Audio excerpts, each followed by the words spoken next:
হ্যাঁ, ইমানদার সবসময় দামি। ইমানদার সম্পদশালী হলেও দামি, ইমানদার ফকির হলেও দামি দামি। এজন্য ভাইয়া আমার বাপ, আমরা মুমিন, আমরা মুসলমান, আমরা মুসলমান, আমরা মুসলমান। আমাদের জিন্দেগি আখিরাত, আমাদের জীবন পরকাল, আমাদের বেঁচে থাকা আখিরাতের জন্য, আমাদের রাত আসে আখিরাতের জন্য, আমাদের দিন আসে আখিরাতের জন্য।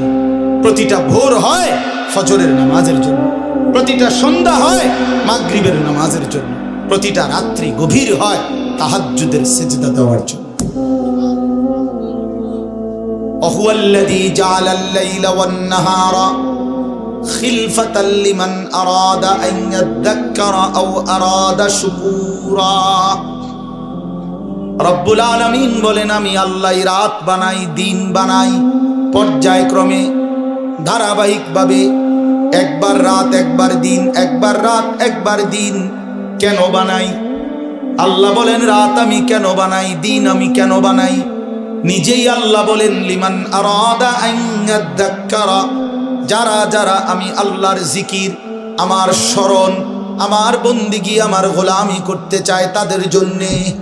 তাই কোনো বাটপার সিটারের জন্য রাত আসে না, কোনো নাফরমান পাপীর জন্য রাত আসে না। যুবক, তোমরা যারা সারা রাত নারী দেখো, ছবি দেখো, উলঙ্গ দৃশ্য দেখো, খোদার কসম নাফরমান, রাত তোর জন্য আসে নাই। তুই মালউন, অভিশপ্ত, তোর উরফে খোদার লানত পড়ছে, এই জন্য তোরে মালিক সেজদা থেকে বঞ্চিত করছে, তোরে মালিক সেজদা থেকে বঞ্চিত করছে। ভাত খাওয়াইছে, ভাত আল্লাহ জানোয়ারেও খাওয়ায়, খাবার তো কুত্তায়ও খায়, কুত্তায়ও খায় বেটা, পেশাব পায়খানা তো কুত্তায়ও করে, ঘুম তো কুত্তার চোখেও আছে, যৌন চাহিদা, লজ্জাস্থানের চাহিদা তো কুকুরও পূরণ করে, কুত্তারও তো বাচ্চা কাচ্চা হয়, হয় না?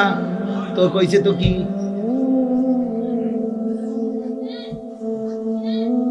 এজন্য যাকে মালিক অভিশপ্ত বানায় তাকে মালিক সেজদা থেকে বঞ্চিত করে দেয়। যাকে আল্লাহ সেজদার তৌফিক দেয় তাকে আল্লাহ সবচেয়ে আপন বানিয়ে নেয়। আল্লাহর নবীর হাদিস, এটা স্পষ্ট হাদিস, আকরাবু মা ইয়াকুনুল আবদু মির রাব্বিহি ওয়া হুয়া সাজিদ। নবী সাল্লাল্লাহু আলাইহি ওয়াসাল্লাম বলেন, বান্দা আল্লাহর সবচেয়ে আকরাব, ঘনিষ্ঠ, আপন হয়ে যায় যখন সে সেজদা দেয়। ওয়া হুয়া সাজিদ, যখন সে সেজদা দেয়। আমার শায়েখ আল্লামা মুফতি মুশতাকুর নবী সাহেব বলে, বান্দা যখন সেজদা দেয় তো আল্লাহ তাআলা বান্দার পিঠে মাথায় হাত বুলিয়ে দেয়, সুবহানাল্লাহ, আদর করে, আদর করে, আদর করে, আদর করে বলে, আনিস আসছো না, সেজদা দিলাম, মাশাআল্লাহ, ইরফা রাসাক, মাথা উঠাও, বসো, বসো, খুশি হলাম, আপন করে নিলাম, কাছে চলে আসে বান্দা। আল্লাহ যেন বান্দাকে কাছে নিয়ে আসে। এজন্য নামাজের পুরো হালাত, একটা সহজ কথা আপনারা বুঝবেন, আলেমরা এটা সবাই বুঝে, নওজোয়ান ভাই সহ সাধারণ আপনারা যারা, আপনারাও মনে রাখবেন, নামাজের নিয়ত বাঁধলেই একটা মজার বিষয় হলো এরপরের সব সম্বোধন আল্লাহকে লক্ষ্য করে যা বলে নামাজি, সব আপনি করে বলে। আপনি মানে এমন শব্দ আরবি ব্যবহার করে যেই শব্দ দ্বারা আপনি অর্থ হয়। অর্থ হইল মানুষ মুখাতাব, এই আপনি বলে কাকে? যে আমি যেমন বললাম আপনি কেমন আছেন, এটা বলে কাকে? যে এখন নবীনগর হেরে কইতেছি, ঠিক না? কে কারে? বুঝছেন কি না? বলে এই যে মকবুল ভাই আপনি কেমন আছেন, ঠিক না? তাইলে কাছের ওয়ালারে মানুষ কি বলে? আপনি বলে। এটা মুখাতাব, সম্বোধন করে তাকে, হাজের, এটা উপস্থিতকে। তো নামাজের নিয়ত বাঁধলেই রব্বে করিম বান্দার একদম মুখোমুখি হয়ে যায়।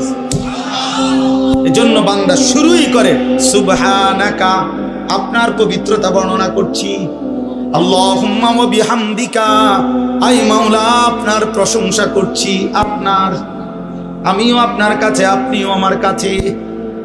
হ্যাঁ, ওয়া তাবারাকা ইসমুকা, কা মানে আপনি, ওয়া তাআলা জাদ্দুকা, কা মানে আপনি, ওয়া লা ইলাহা গায়রুকা, কা মানে আপনি। আবার একদম শেষ পর্যন্ত দেখেন, আল্লাহুম্মা ইন্নী যালামতু নাফসি, এ তু মানে আপনি। আল্লাহ আমি জুলুম করেছি, ফাগফিরলি, আপনি আমারে মাফ করে দেন।